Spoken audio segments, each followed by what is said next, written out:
Hello everyone.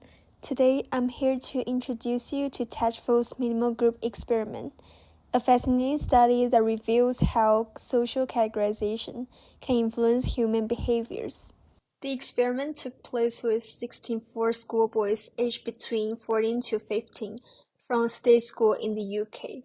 They were divided into 8 groups, each of which had members who knew well about each other.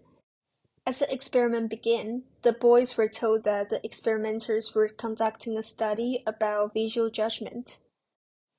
They were asked to estimate the number of dots projected on the screen. After each presentation of a cluster, each boy wrote his estimates on an answer sheet.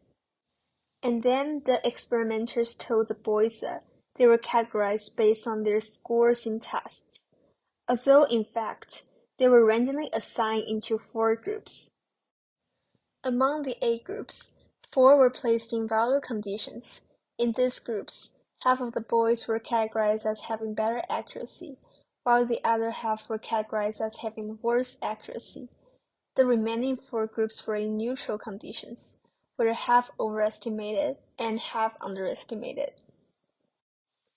After creating the group categorizations, the students were told that the experiment contains giving reward and penalties in real money.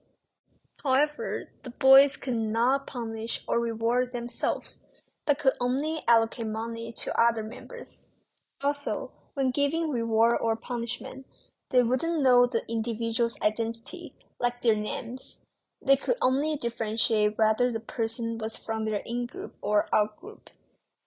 The boys were also informed that those who received more penalties than rewards would be given less money for attending this experiment. And then the boys were taken to separate cubicles in another room, each equipped with a booklet and pencil. On each page, they found 2 matrices where they could allocate rewards or punishment. The top row of numbers is rewards or punishment for one student, while the bottom row for another. Instead of the real names, the members' code numbers will be displayed. Eventually, Tajfel found that the boys make relatively unfair choices favoring in-group, which is they reward more money to people in the same group as them. This study reveals a crucial aspect of social categorization, the process by which we group individuals based on social information, just as the boys grouped themselves in this experiment. Importantly, this process isn't merely an organizational principle used in the absence of other guidelines. It has the power to shape deliberate discriminatory behaviors. At last, thank you for joining me in exploring this interesting experiment.